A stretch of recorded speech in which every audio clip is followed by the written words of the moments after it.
Welcome to केजन classes. प्यारे दोस्तों, मैं पप्पू सर आप सभी का केजन क्लासेज में स्वागत करता हूं। दोस्तों, यह मेरा पहला वीडियो है जिसमें आज हम लोग क्लास 10th का मैथ का पहला वीडियो देखेंगे। दोस्तों, इस चैनल को सब्सक्राइब और शेयर करना ना भूलें और साथ ही में बेल आइकन भी दबाना ना भूलें। इस वीडियो को अंत तक ध्यानपूर्वक अगर दोस्तों देखते हैं तो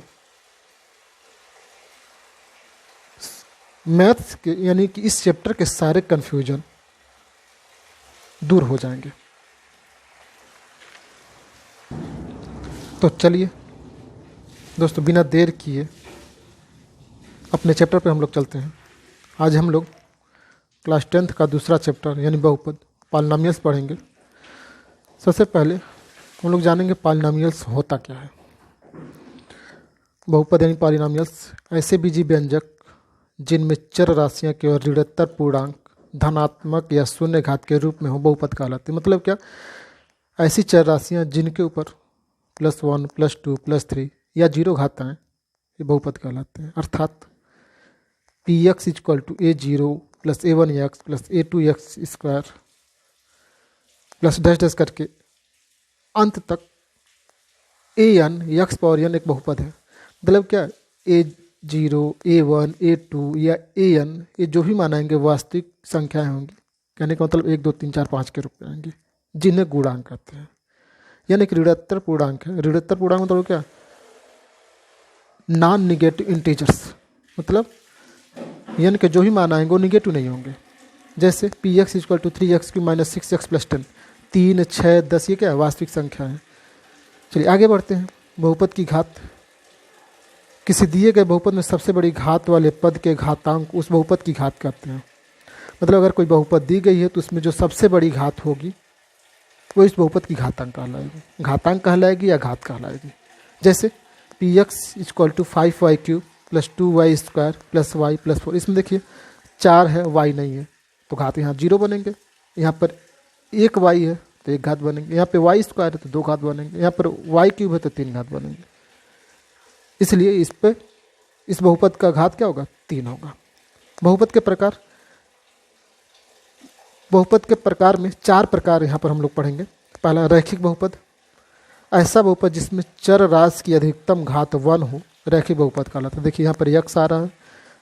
ऐसा बहुपद जिसमें केवल x हो, केवल y हो, केवल z हो, ऐसे बहुपद को रैखिक बहुपद कहते हैं।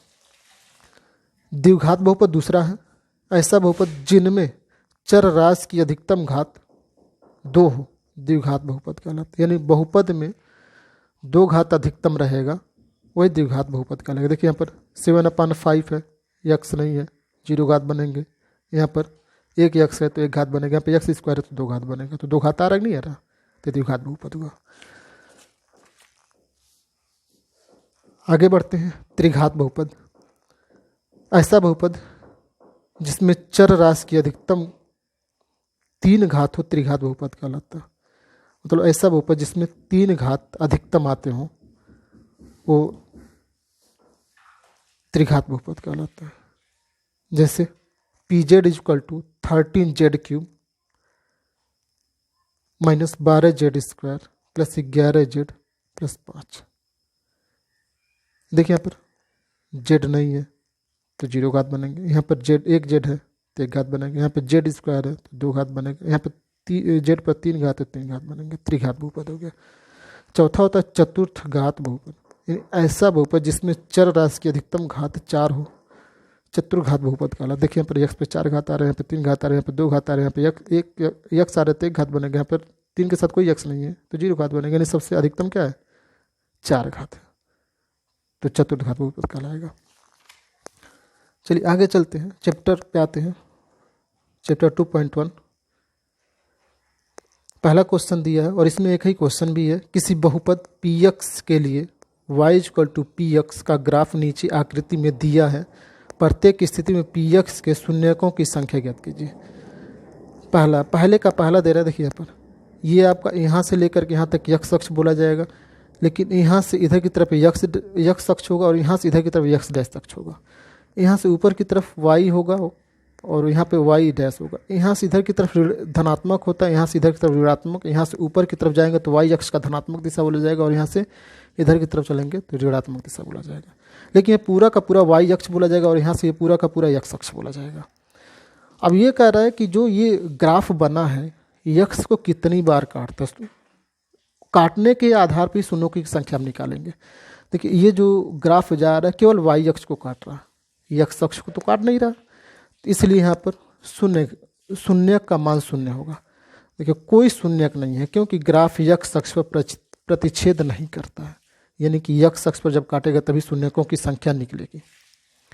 दूसरे क्वेश्चन पे चलते हैं। देखिए ये ग्राफ यहाँ से घूम करके वाई अक्ष को काटा, फिर यहाँ से निकला तो यहाँ पर काट रहा है, एक जगह केवल काटा, तो शून्यकों की संख्या क्या होगी? एक होगी क्योंकि यक्स अक्ष को केवल एक बार काट रहा है।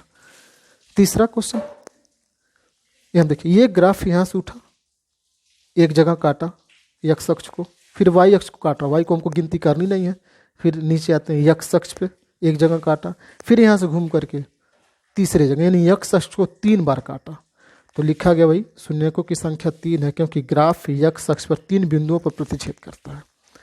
चौथे क्वेश्चन पे चलते हैं। पहले का चौथा है ये। देखिए ये जो ग्राफ है यहाँ से पहला एक जगह काटा यक्स अक्ष को, फिर यहाँ से आगे की तरफ बढ़ा, फिर देखिए यहाँ पर दूसरी जगह काटा, यानी यक्स अक्ष को 2 बार काट रहा है। शून्यकों की संख्या क्या होगी? यहाँ पर 2 होगी क्योंकि 2 जगह काटा यक्स अक्ष को। आगे चलते हैं। यहाँ देखिए ये ग्राफ यहाँ से उठा, एक जगह यक्स अक्ष को काटा, फिर घूम करके आया तो दूसरी जगह काटा, फिर घूम करके जा रहा है तो वाई अक्ष को काटा, वाई अक्ष को हमको लेना नहीं है।